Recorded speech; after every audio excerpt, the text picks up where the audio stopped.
Okay. So my first question for you is, what do you think of how do you translate the concept of infinite diversity? Infinite diversity? Yeah. What does that mean to you? Got something different to do and different to think about at all times. Infinite diversity. Infinite. Infinite means never ending.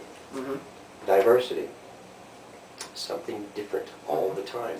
Mm-hmm. Something It's different all the time. Yeah. What do you think something different all the time is? Well, difference between A and B, A to Z. 1 to infinity. Okay? Mm-hmm. Everything is different. Mm-hmm. You have something different to look at, something different to think about at all times. How is it different? Well, just as I'm looking at you, you're different than me. Okay? Mm-hmm. Well, we have a lot of similarities, but we also have a lot of differences. Mm-hmm. Okay? From point to point, moment to moment, from here to the end of our lives. Mm-hmm. There's something different happening every moment. Mm-hmm. That's infinite diversity to me, because it's infinite until it ends. Well, if it's infinite, does it end? You don't know. If it's infinite, can it end? It can end as long as you're not perceiving it. Okay? Like I was telling you before, if there is a tree falling in the forest, are you going to hear it if you're not there? Are you going to hear it?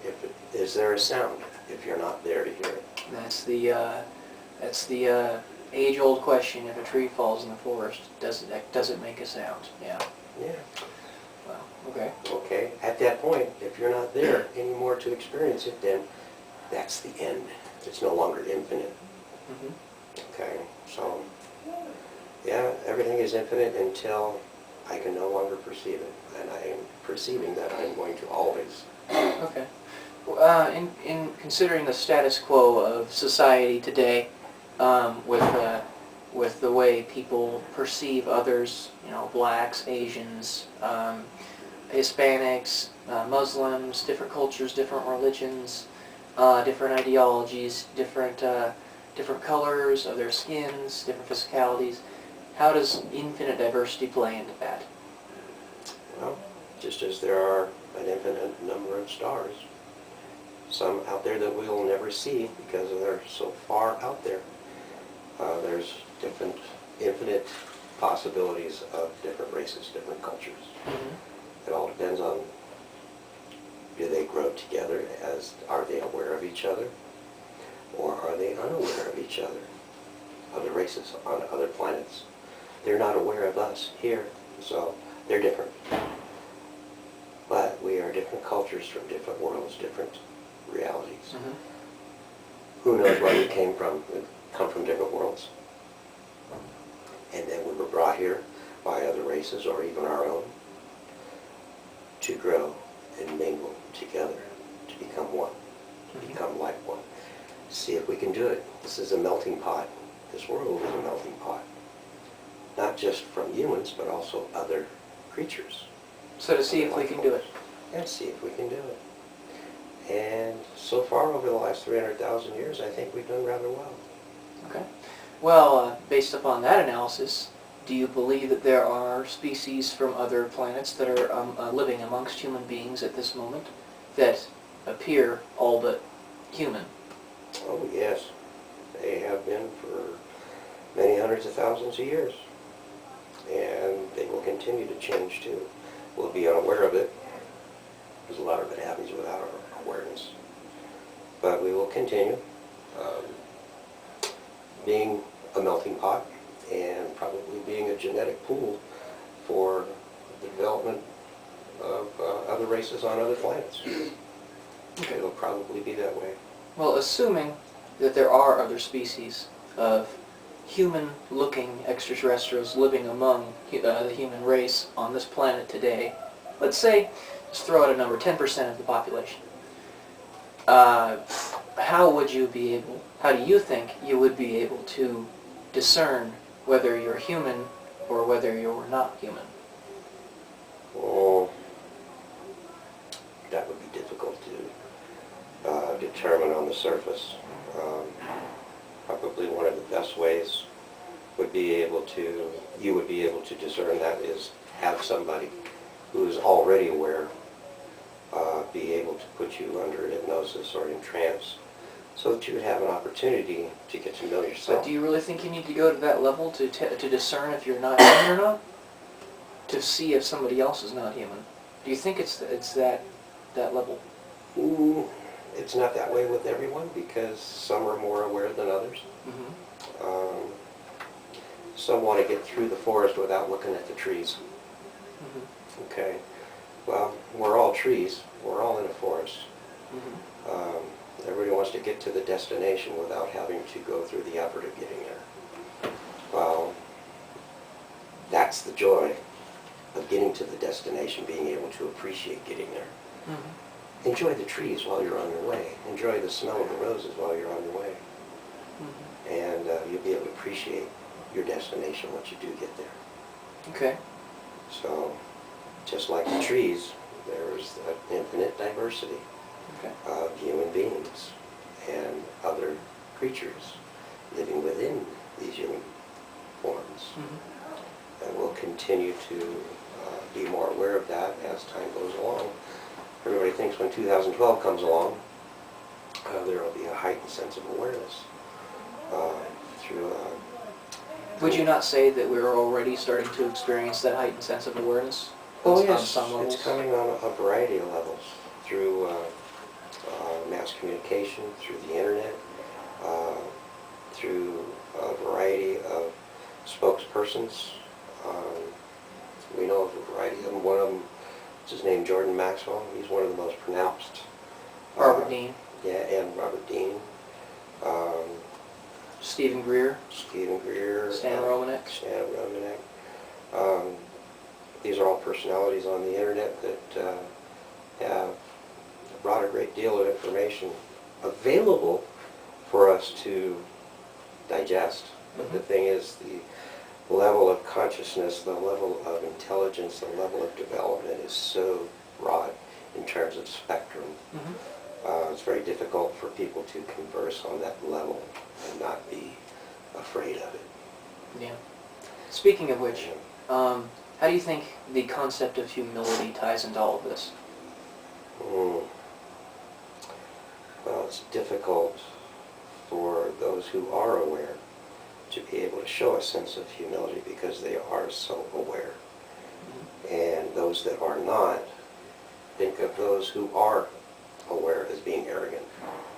And it's unfortunate because they're only trying to help elevate the awareness and consciousness of society and the individual in general. And they're not trying to be arrogant. Would you not say that some of these individuals are arrogant, though, if they Some believe honestly that the rest of humanity is stupid and they're trying to push them forward, maybe even a little bit too hard? Well, those that profess to know, actually know, without actually experiencing, are hurting themselves and hurting whatever it is they're trying to promote. Just because other people said it doesn't necessarily mean that it's true, because truth is different for every individual. What they experience and how they perceive it is their own business. And when they try to impose that upon another person's awareness or perception, that's arrogance. They have to give the other individual the opportunity to digest and perceive and come to their own conclusions. And when they allow that, that's no longer arrogance. That is humility. Okay? That's how I see it. Others will probably see it differently, and I would like to be perceived as having humility. Hopefully that's how I will be perceived, because I see a lot of these personalities out there on the internet presenting what they feel they know, and I don't necessarily see it as being arrogant, because they say they have actually experienced.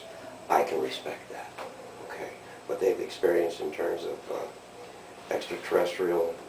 So you can respect it even if you haven't seen it themselves. They're putting out their own credibility on the line. That's and right. saying, yes, I did experience this. So you say, okay, I'll believe you for now, right? Yeah. It's their perception Mm-hmm. and what they feel they've experienced. I wish I could have experienced the same thing so I could say yes. Okay, but the whole concept of humility and infinite diversity tied in with this idea, how would you relate it to an individual? And you know, this is not going against anybody who believes in this. I understand if you do, but you should probably be thinking about it a little bit if you're not already. Individuals who believe in creationism, that the earth is 6,000 years old. How does this tie into humility and arrogance and infinite diversity and things like this? Well, those that profess it as fact, I kind of feel sorry for them because their level of information that has come to them that has led them to believe that. I feel sorry for them.